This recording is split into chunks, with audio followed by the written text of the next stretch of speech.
everyone, welcome back to my channel. If you're new here, I am Lifestyle with Chris and I share content about my immigration journey, life in Canada, and helpful tips to those looking to make Canada their home. Today I have some important news to share that could impact many of you who are here on a visitor's visa and were planning to apply for a work permit.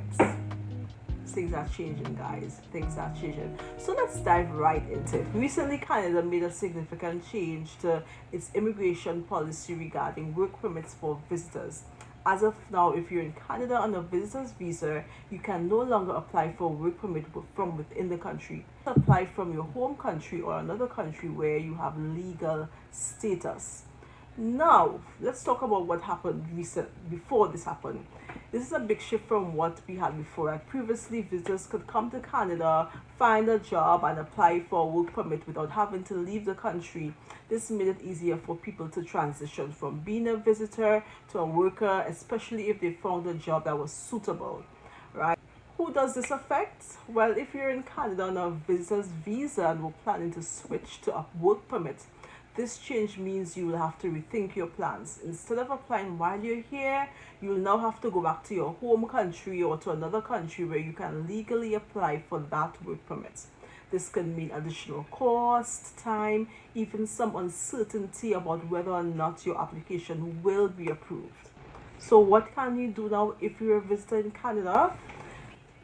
Don't worry, there are still options available. If you're looking to work in Canada, you need to plan ahead. Planning is so important. One option is to apply for a work permit from your home country before you travel. Another is to explore other immigration pathways like express entry or the PNPs, which might be more straightforward path to working in Canada. Things can get so complicated, guys. So let me give you some tips on handling the change. My advice, is to do your research. If you're thinking about coming to Canada and working here, it's a crucial time to have a plan in place. Try to secure a job offer that supports a work permit application before you arrive. And if you're unsure about your options, it's always good to consult with an immigration expert or a lawyer to make sure that you're on the right track. I know it's going to cost money, but this is a good way to go. Right, so just to put this into some perspective, let's consider a couple of examples. Imagine you're an international student who just finished your studies and you're here on a visitor's visa while waiting to transition to a work permit. Under the new rules, you'd need to leave Canada and apply for the work permit from outside your country. Or if you're a tourist who fell in love with a Canadian and wanted to stay here longer by working here, you will face the same situation. All right. So let's recap a little to my experience. So remember, back in February, I had to resign my both jobs because my PGWP had expired, right? And that put me back into a visitor status. So while on my visitor status, of course I couldn't work, of course I couldn't do nothing, right? But also remember that I got a job offer from one of the companies I was working for, and I applied for LMIA. Now, back in COVID time, there was a policy that the government created that said that if you are a visitor and you are going through LMIA process, you can apply to work while awaiting the approval of this. And so this policy was set to expire in February of 2025. All right, yes, 2025.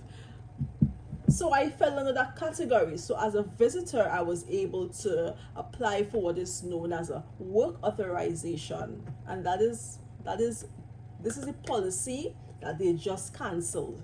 So I got it just in time, right? So I applied for the work authorization and I was able to they gave me the work authorization, they approved it, and I was able to work on a visitor status while my LMIA was approved. Anyway, I think the LMIA was approved before anyway. The LMIA was approved before, but anyway, the thing was approved while on a visitor status. So that policy is now being cut. It's now being stopped. So that policy is now not in effect as of the 28th of August 2024. But if you had an application that was being processed then it will still be processed. But anything after the August 28th, 2024, anything after that is a no-no. I'm really sorry, guys, but the immigration is getting so complicated because of so many stuff that is going on here in Canada with international students protesting and all of that. What do I think of it? I think that a lot of students, I don't want to single out anybody, but a lot of students are behaving like if they're entitled to so many things. I mean, of course, we came here as international students. We were given an opportunity to come here to study. There's an option, I'm going to say option, of applying for permanent residence. It's a pathway, right? And it's not for everyone. Honestly, it's not for everyone. It's not everyone's not going to be successful, but we know that is the number one reason why international students come here, because it's a pathway for permanent residency, right? We are not entitled to it. It's just an opportunity, right? And I think that most people, they try to abuse the system, and that's why this is happening. So it affects one person messed up and it affects everyone, which is kind of unfair. And this is just life. But as I said before, there are other ways to immigrate to Canada. It's not only the student pathway. There are many other ways. All right, so that's just my 2 cents. So guys, to sum it all up, this change of line shakes things up for visitors who were here hoping to transition to a work permit without leaving Canada.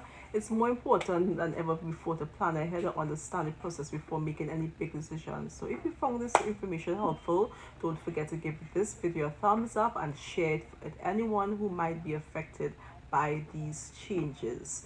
Thank you so much for watching. If you have any questions or thoughts on this topic, drop them in the comments below. I love to hear from you. And if you haven't already, make sure to subscribe and hit that notification bell so that you don't miss any updates on Canadian immigration and lifestyle tips.